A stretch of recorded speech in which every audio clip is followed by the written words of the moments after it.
India गठबंधन को कहीं महंगा न पड़ जाए कांग्रेस का घमंड।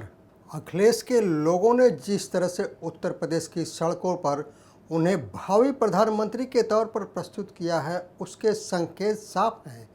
संकेत यह है कि आने वाले दिनों में अखिलेश कांग्रेस और राहुल की राह में कांटे जरूर बोएंगे। इसकी वजह है विशेषकर उत्तर और मध्य भारत के विधानसभा चुनाव में बिना सामंजस्य के उतरे विपक्षी गठबंधन का। राजस्थान, मध्य प्रदेश और छत्तीसगढ़ में बेशक सीधा मुकाबला कांग्रेस और भाजपा के बीच है। नमस्कार, मैं आर्यन सिंह, आप देख रहे हैं न्यू डंका। न्यू डंका में आपका स्वागत है। दोस्तों, आज हम बात करेंगे उत्तर प्रदेश की सियासत को लेकर। इसका मतलब यह है कि समाजवादी पार्टी और आम आदमी पार्टी जैसे दलों की इस चुनाव में कोई भूमिका नहीं है, लेकिन जिस तरह कांग्रेस, विशेषकर राहुल गांधी का इन चुनावों में इंडिया गठबंधन के दलों और उनके नेताओं के साथ जैसा व्यवहार है, उससे संकेत साफ है। संकेत यह है कि कांग्रेस अपनी शर्तों और मनमर्जी पर इन दलों को मौका देगी और अगर उन्हें महसूस हुआ तो यह सहयोगी दलों के लिए मौका भी नहीं छोड़ेगी। विपक्षी गठबंधन में सबसे बड़ा दल निश्चित तौर पर कांग्रेस है। उसका संगठन भी सबसे पुराना है, इस नाते उसका अगुवाई का स्वाभाविक दावा भी बनता है। लेकिन उसे यह नहीं भूलना चाहिए कि उसकी सोच से आगे दुनिया निकल चुकी है। अगर यह सचमुच बड़ा दल ही होती, जमीन पर उसकी वैसी ही पकड़ होती जैसी करीब 3 दशक पहले तक थी, तब उसे गठबंधन की भला ज़रूरत ही क्यों पड़ती। लेकिन कांग्रेस और उसका नेतृत्व अब भी अतीत के चमकदार पन्नों में ही अपना इतिहास देखने का आदी है। यह वह स्वीकार नहीं कर पा रहा है कि सुनहरे इतिहास के पन्ने आधुनिकता की यात्रा करते करते धुंधले पड़ गए हैं। यह धुंधलापन ही उसे गठबंधन के लिए मजबूर कर रहा है। दोस्तों, आपको बता दूं कि संख्या बल के लिहाज से देखें तो विपक्षी गठबंधन में ममता बनर्जी दल सबसे बड़ा है, लेकिन ममता इन दिनों गठबंधन की गतिविधियों में कम ही दिलचस्पी दिखा रही हैं। जाहिर है कि वे गठबंधन को अपने हिसाब से तौलना और उसका बंगाली माटी में इस्तेमाल की गुंजाइश देख रही हैं। जनता दल यूनाइटेड भी बड़ा दल है, लेकिन यह नहीं भूलना चाहिए कि उसके सांसदों की संख्या भाजपा के साथ मिलकर चुनाव लड़ने के लिए शामिल है। दोस्तों, आपको बता दें कि विपक्षी गठबंधन में समाजवादी पार्टी दूसरे नंबर का महत्वपूर्ण दल है। लोकसभा में उसके सांसदों की संख्या भले ही कम हो, लेकिन यह तय है कि जनसंख्या और लोकसभा सीटों के लिहाज से सबसे बड़े राज्य यानी उत्तर प्रदेश में वही भाजपा के सीधे मुकाबले में है। ऐसे में समाजवादी पार्टी का गठबंधन में अहमियत की चाहत रखना स्वाभाविक है। इसी चाहत के चलते अखिलेश यादव ने मध्य प्रदेश में अपने लिए कुछ सीटों की उम्मीद रखी, लेकिन कांग्रेस ने उनकी बात सुनना तो दूर, एक तरह से अपमानित कर दिया। कमलनाथ का यह कहना है कि छोड़िए अखिलेश वखिलेश को, एक तरह से समाजवादी पार्टी का अपमान ही है। रही सही कसर उत्तर प्रदेश के नए मनवेले कांग्रेस अध्यक्ष अजय राय ने पूरी कर दी। ऐसे में अखिलेश ने आपा खो दिया। दोस्तों, यही कारण है कि मध्य प्रदेश, छत्तीसगढ़, राजस्थान तीनों राज्यों में दिख रहा है कि यहाँ समाजवादी पार्टी भी मैदान में है। शायद अखिलेश का हश्र देखकर ही आम आदमी पार्टी ने तीनों राज्यों में अपने उम्मीदवार उतार दिए हैं। मीडिया के कुछ मोदी विरोधी समीक्षक आजकल यह स्थापित करने में जुटे हैं कि मल्लिकार्जुन खड़गे कांग्रेस अध्यक्ष का पद दमदार तरीके से संभाल रहे हैं। इस कथन का अभिप्राय यह स्थापित करता है कि राहुल गांधी बेहद लोकतांत्रिक हैं, लेकिन हकीकत इससे कहीं दूर है। हकीकत यह है कि असल में कांग्रेस का नियंत्रण राहुल गांधी ही कर रहे हैं।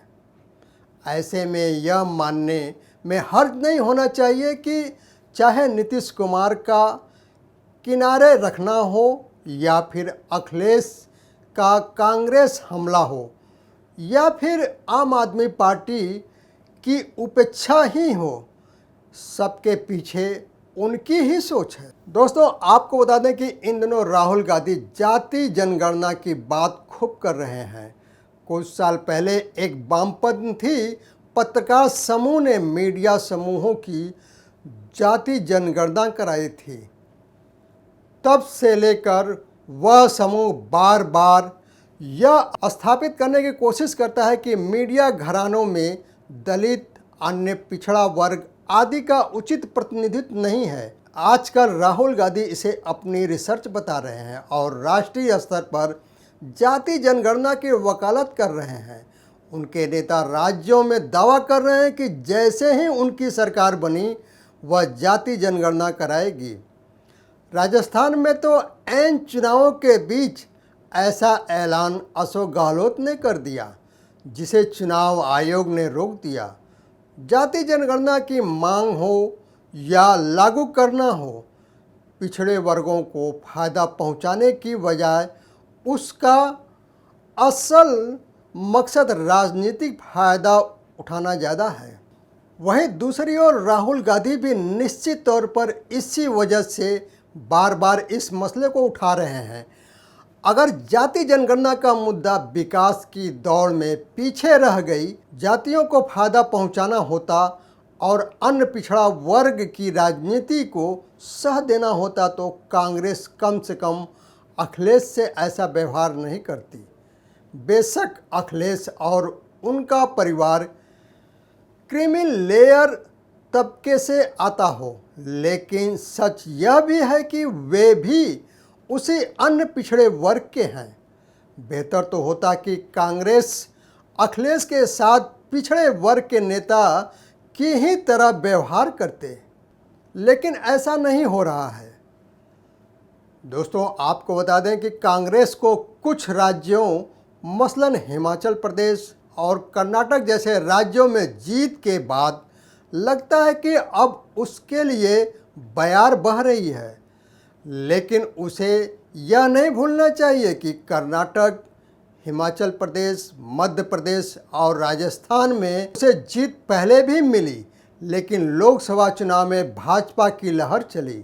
राजस्थान की समूची सीटें भाजपा ने जीती, कर्नाटक में भी यही हार रहा, हिमाचल में भी कांग्रेस का सुपड़ा साफ हुआ और मध्य प्रदेश में भी कांग्रेस के 2 ही सांसद चुने गए। इस बात से स्पष्ट है कि कांग्रेस के केंद्रीय नेतृत्व पर जनता ने भरोसा नहीं किया और लगता नहीं कि बहुत हालात बदले हुए हैं। लेकिन कांग्रेस जिस तरह से अपने सहयोगी दलों की अनदेखी कर रही है और कई बार वह अनदेखी अपमान तक पहुंच जाती है, ऐसे में लगता नहीं कि कांग्रेस चेत रही है। दोस्तों, आपको बता दें कि हाल ही में मोतिहारी स्थित केंद्रीय विश्वविद्यालय के कार्यक्रम में नीतीश ने जिस तरह से भाजपा के लोगों के प्रति अपनी दोस्ती का इजहार किया, उसे कांग्रेस के व्यवहार से उपजी मायूसी का नतीजा बताया गया। कांग्रेस के प्रति आम आदमी पार्टी भी संशय नजर आ रही है। ऐसे में सवाल यह है कि किस बिना पर कांग्रेस अगले आम चुनाव में अपने सहयोगी दलों का दिल से साथ हासिल कर पाएगी। उसके लिए ऐसा कर पाना आसान नहीं लगता। कांग्रेस भले ही सोच रही हो कि गठबंधन की गांठ लोकसभा चुनाव तक ढीली पड़ जाएगी, लेकिन ऐसा होता आसान नहीं लगता। दोस्तों, आपको बता दें कि नीतीश का अतीत गवाह है कि वे अपना अपमान नहीं भूल पाते। अखिलेश तो खुलकर बोल ही देते हैं। अखिलेश के लोगों ने जिस तरह से उत्तर प्रदेश की सड़कों पर उन्हें भावी प्रधानमंत्री के तौर पर प्रस्तुत किया है, उसके संकेत साफ हैं। संकेत यह है कि आने वाले दिनों में अखिलेश कांग्रेस और राहुल की राह में कांटे जरूर बोएंगे। राहुल हर मुमकिन मोर्चे पर अडानी अडानी करते रहे हैं, लेकिन यह भी सच है कि उनके इस कोरस गान में ना तो नीतीश शामिल हुए हैं, ना ही अखिलेश और न ही ममता बनर्जी। साफ है कि राहुल को या कांग्रेस के दूसरे नेता अगले आम चुनाव में उनका पिछड़ावादी होने का दावा, अडानी विरोध का एजेंडा और गठबंधन के बेलौस नेता बनने की उम्मीद शायद ही पूरी हो पाए। दोस्तों, अपना और अपनों का ख्याल रखें, स्वस्थ रहें, मस्त रहें। वीडियो को लाइक, शेयर, कमेंट और सब्सक्राइब अवश्य करें। धन्यवाद।